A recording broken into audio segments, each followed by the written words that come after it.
오늘은 12월 22일입니다. 오늘 여러분께 말씀드릴 것은 반기문 씨가 등장했을 때 여야 구도가 어떻게 돼갈 것인가, 이 부분을 살펴볼 겁니다.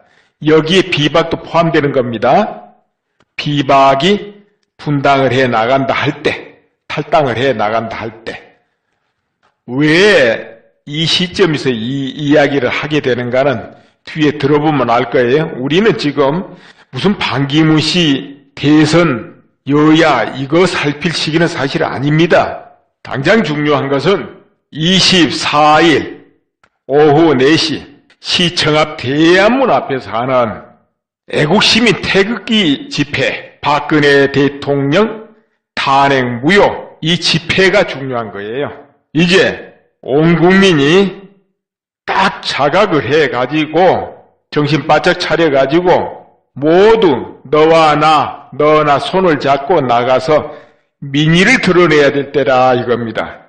지금은 관망하고 그럴 때가 아니에요. 내 아니라도 저 사람이 아니면 누군가 하겠지, 이때도 아니고, 내 아니면 안 된다 생각하고, 기왕이면 나도 가고 너도 가고 같이 가자, 이렇게 돼야 되는 거예요.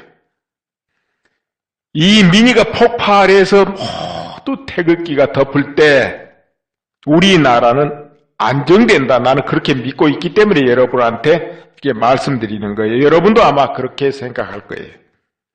박근혜 대통령, 한교안 대행체제, 헌법재판소가 안정적으로 일단 있어야 이 나라가 안정되거든요. 그런데 또 민의가 분명히 불타오르고 분명한 걸 보여줄 때 언론이 자각하고 제자리로 갈 것이고 양심선언도 나올 것이고 스스로 정화를 할 거예요. 또 정화가 돼야 되고, 정화가 안 되면 정화를 시켜야 되고, 국회도 마찬가지예요. 국회가 스스로 정화하고 스스로 각성하고 스스로 제자리에 가지 않으면 온 국민이 바로잡아야 되거든요. 촛불이 바로잡는 게 아니고 태극기가 바로잡아야 돼요. 그래서 그것이 먼저지만은 지금부터 반기문 여야 말씀드리겠습니다. 더민주 하면은 일단은 문재인 요런 공식이 지금 만들어지고 있죠. 그런데 이제 국민의당은 아직은 아닌 것 같아요. 그렇다면은 비박하고 국민의당하고 손을 잡았다 가정합시다. 이거는 전부 가정으로 할 거예요. 그리고 반기문 씨가 그 자리에 딱 나온다, 후보로. 그렇게 될 때는 더민주하고 국민의당은 따로따로 후보가 출발해 갑니다. 왜 그러냐? 반기문 씨는 새누리 후보의 표를 뺏어올 테니까. 그러나 만약에 국민의당 후보를 예를 들어서 이재명 씨가 따나간다, 그렇게 되면 어떻게 되겠습니까? 그러면 같은 야당 표를 잠시 가게 돼요. 같은 야당 표를. 그렇게 되면은 안 되겠죠? 그때는 단일화가 되겠죠. 그와 같이 국민의당하고 더민주는 다른 듯 하면서도, 경쟁하는 듯 하면서도 중대한 시점에는 한 집이 될 수밖에 없다. 그렇기 때문에 우리는 그냥 한 집이다 이렇게 쳐놓고 봐야 됩니다. 좀 티격태격 한다고 서로 다투네, 경쟁하네, 그렇게 보지 마세요. 그냥 중요할 때는 같이 움직일 것이다, 이렇게 보세요. 실제로 또 그렇게 했지 않습니까, 지금까지. 물론 그와 같은 구도가 될 때는 반기문 씨는 형편없이 지지가 죽어버릴 거예요. 왜 그러냐? 대한민국을 걱정하는 애국 시민들, 보수 이런 시민들이 표가 갈리는 것을 허용 안 하기 때문에 그래요. 왜 그러냐? 전에 이인재, 정주영 이런 분들에 의해서 어떻게 됐는가 기억이 새롭거든요. 표가 갈리면 지거든요.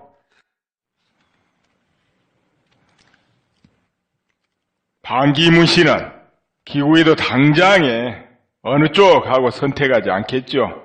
좀 더 관망을 하고 관망할 것입니다. 그런데 그래도 새누리 쪽이 이래야 되겠구나 하면은 새누리당에서 출사표를 쓸 수가 있습니다. 그렇게 되면은 오히려 비박이 도로 같이 가자 이렇게 할 수가 있어요. 이제 그때부터 애국 시민들이 누구를 선택할 것인가는 애국 시민들이 각자 잘 생각해 봐야 되겠죠. 그렇게 된다면 또 분위기 여의치 않아서 비박이나 국민의당 아니면 국민의당 비박 합당 어떤 형태로 되고 안기문 씨가 거기에 출사표를 쓸 수도 있다는 것. 이렇게 우리가 살펴보게 됩니다. 물론 반기문 씨가 어떤 형태로 내세울 때는 일종의 신당 형태가 될 것이죠. 신당 형태. 지금은 반기문 어떤 지지가 많이 나옵니다. 왜 그러냐, 새누리당에 뚜렷한 후보가 없다 이런 것도 있고, 박근혜 대통령이 반기문 씨를 좀 가까이 한 그런 부분도 보였기 때문에 그렇게 나옵니다. 그렇지만은 박근혜 대통령 탄핵 소추안이 가결되고 그 전후로 반기문 씨가 짧게 몇 마디 했습니다. 그런데 박근혜 대통령이 한 번이라도 옹호하고 그런 발언이 있었습니까? 그런데 어떻게 믿을 수 있겠습니까? 믿을 수 없지요? 원래 사람은 위기 때 알아보는 거거든요. 언제든지 중요할 때. 그때 발을 빼거나 하면 믿을 수 없는 겁니다. 내가 보는 반기문 씨 성향은 내가 잘못 볼 수도 있습니다. 그러나 내가 보는 반기문 씨 성향은 대통령으로서 그런 자질은 아니에요. 예를 들어서 당수를 잘한다, 국무총리를 잘한다, 이런 경우도 대통령이 됐을 때하고는 다른 겁니다. 엄연히 세계가 다른 세계입니다. 그거는. 근데 반기문 씨는 대통령으로서 그 어떤 기질 자질은 아닌 것 같아요. 내가 볼 때는 그렇게 봅니다. 그리고 성향이 그야말로 두리뭉실 둥글둥글해요. 그 경우는 어디 가나 처세가 원만하고 적은 안 만듭니다. 그렇지만은 통치자는 그런 성향이면 곤란해요. 통치자는 때로는 강력하고 통찰력 있고 결단력 있고 명서가면서 책임감이 강해야 돼요. 애국심도 물론 좋아야죠. 그리고 어떤 경우도 흔들리면 안 돼요. 딱 보는 견해가 딱 서면은 이럴까 저럴까 왔다 갔다 하면 이건 통치자로서는 아닌 겁니다. 특히나 지금 한국과 같은 실정, 지금 전시와 같은 이 바탕에서는 정말 명석한 눈으로 한국 현재 실정이 어떻게 돌아가고 있는가 이거 명확해야 돼요. 근데 그게 안 보인다 하면은 이건 아니죠. 반기문 씨 한마디 한마디 들어보면 한국 실정을 모르는 것 같아요. 물론 알면서도 말을 안 할 수도 있습니다. 알면서도. 그리고 딱 자리가 잡히지 않고 이쪽도 좋고 저쪽도 좋고 원만 통화 이러다 보면 큰일이 나요. 지금은 절대 그럴 시기가 아니에요. 그와 같이 만약 해버렸을 때 어떤 일이 벌어질까 보세요. 자, 예를 들어서 대통령이 됐습니다. 그러면은 적당히 통합 두루두루 이렇게 해버린다. 그럼 어떻게 돼 있습니까? 반기문 씨는 절대 인연 세력이 없어요. 정치계도 마찬가지 자유우익에도 없고 군부에도 없고 어디에도 없습니다. 본래 오래 인연 맺어놓은 세력이 없다 그겁니다. 홀로예요. 그러면 여기도 좀 뽑고 저기도 뽑고 이렇게 두루두루? 그럼 좋을 것 같죠? 전혀 안 됩니다. 그러면 왜 안 되느냐? 그러면 그 끈끈한 힘으로 세력으로 뭉쳐있는 좌에 그냥 밑에 먹혀버려요. 자기 세력으로 완벽하게 포진을 할 수도 없기 때문에 그냥 먹혀버립니다. 홀로 떠버립니다. 그럼 공중에. 그러면은 이 보수 애국 세력들이 찍어주고 어마어마하게 후회할 거예요. 거의 넘어간 것과 다름없는 상태를 보여버려요. 그렇게 되면. 여러분 상상해 보세요. 여러분도 판단해 보세요. 상당히 위험하지 않겠습니까? 그래서 장차 새누리 후보는 정말 제대로 강한 사람 나와야 돼요. 외부에서 초빙을 하든지 어떻게 하든 정 없으면은 홍준표 씨도 못 나올 게 없고 김진태 씨도 돼요. 김진태 의원. 옛날에 김대중, 김영삼 이분들 40대 기수론 내세우면서 도전했어요. 그 당시 박정희 대통령 40대 대통령 했어요. 못할 거 없어요, 다. 물론 그만한 세력과 파워가 있어야 되지요. 나이가 문제가 아니고 이거는. 이게 내가 말인즉슨 그렇다 그겁니다. 지금 한교안 권한대행도 굉장히 단단하게 믿음직스럽게 하고 있지 않습니까?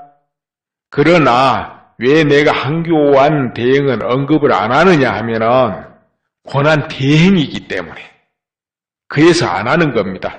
아무튼 간에 누구든 좀 흔들림 없고 강력한 분 나오면은 다 거기로 직결되고 지지율 팍팍 뜨게 되고 그렇게 돼요. 내가 볼 때는 그래요. 그래서 국민의당 비박 반기문 아니면 비박 반기문 이런 구도가 내가 볼 때는 쉽지 않지 않냐 이렇게 봐야 돼요.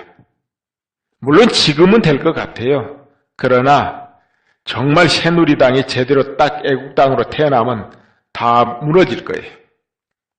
따라서 애국 시민들은 정확하게 꿰뚫어보고 정확하게 움직여야 돼요. 만약에 휩쓸려서 아무데나 꽝꽝 찍고 그러면은 그 책임 자기한테 돌아오는 거예요. 그게 현혹됐든 속았든 간에 과보야 자기한테 돌아오지 누가 받아줍니까? 월남이 패망할 때 월남 국민이 전부 현혹돼가지고 넘어갔잖아요. 속았잖아요. 그리고 받는 거 누가 받았어요? 결국 국민 전부가 받았잖아요. 그걸 누가 대신 받아줍니까? 속아서 그렇든 뭐하든 과보는 이유 없이 그냥 물리적으로 오거든요. 너는 속았으니까 내가 봐주마. 과보란 물건이 그렇게 안 하거든요. 오늘은 이 정도만 할 것입니다.